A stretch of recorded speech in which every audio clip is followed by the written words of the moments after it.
If you're an adult, you are old enough to communicate.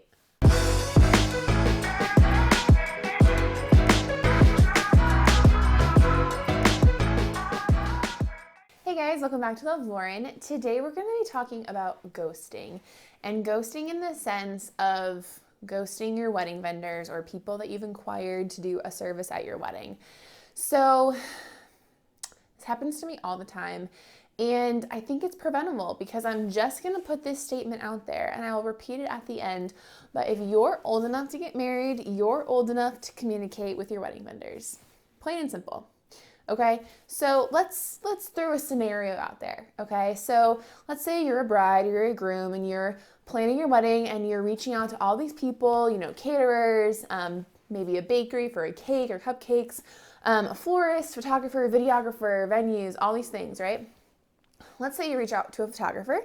Let's say you reach out to 4 photographers, seeing if they have their date available, what their prices and their packages are like, what would be included with them shooting your wedding, and then also like if you work well together and if you get along and you like their style, okay? So you get all the information back from these 4 photographers and you pick one, okay? So you have 3 people that you've inquired with, and you're not going to choose them. And that's completely okay. It's a normal process, a normal thing. But how do you deal with that? So in a perfect world, you would message those 3 photographers back and say, hey, I went with someone else. Thanks for your time. Okay, in a perfect world. And I get that if you're not in the industry and if your job is not replying to brides and grooms and reaching out and making sure you have all your ducks in a row, where you wouldn't think that'd be necessary, but it's very helpful. So in a not so perfect world, you have 3 photographers that you're not going to choose. What happens, okay? I would say of those 3 photographers, probably one of those 3 is never going to reach out to you, isn't going to check in, and will just mutually ghost you, I guess. Like you didn't respond to them, they didn't reach out to you again, so that person is just moving on and doesn't really care. Moving on.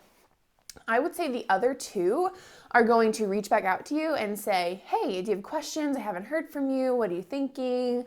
And at that time, okay, it's a great time to say, I'm going another direction, but thanks for your time.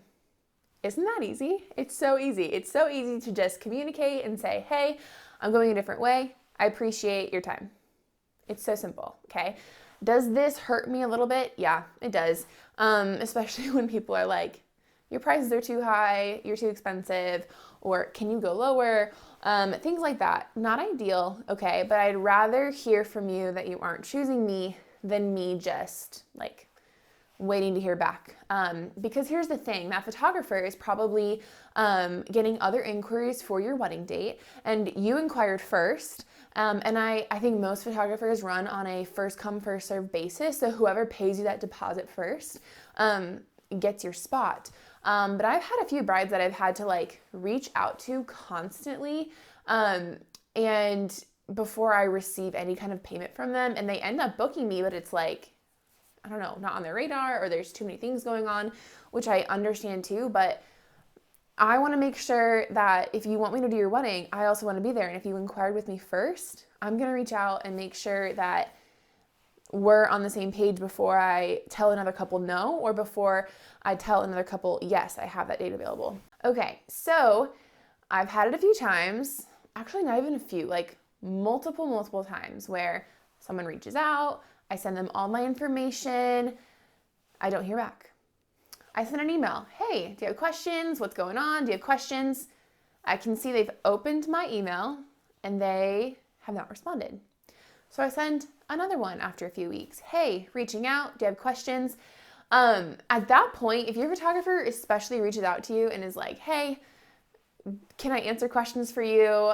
What's going on? What are you thinking? You have, like, the common thing is to say, I'm sorry, thanks for your time, but we're going with someone else, or we appreciate your work, we appreciate your time, but we aren't going to be pursuing you for our wedding. I don't know. It doesn't have to be so complicated. It can be very simple, but just communicate, okay? There are so many emails coming in and out, and dates that I'm booked and dates that I'm waiting on to hear from someone else, and It's just so helpful if you communicate. And I'm going to say it one more time. If you're old enough to plan a wedding, you're old enough to communicate with your wedding vendors. And I'm sorry if this comes across a little snarky or snappy or whatever, but especially if someone reaches back out to you and says, hey, are we good? Do you have questions? Do you want a book? What's going on? Respond to them and either tell them, yeah, I'd actually love to book with you. Sorry, I was really busy, didn't respond right away. Or say, actually, we're going in with another photographer in another direction, but thanks for your time. So that's all I've got today. I could go on and on. I could give story after story, example after example, but I'm just going to end it with that. If anything that you've learned from this video, I hope you just communicate with your wedding vendors, especially right now, because we're stressed and there's lots going on. So anyway, hope this helped. Sorry if you were offended. If you're offended, you probably ghosted someone at some point on your wedding vendor list. That's all I've got. See you guys next week. Bye.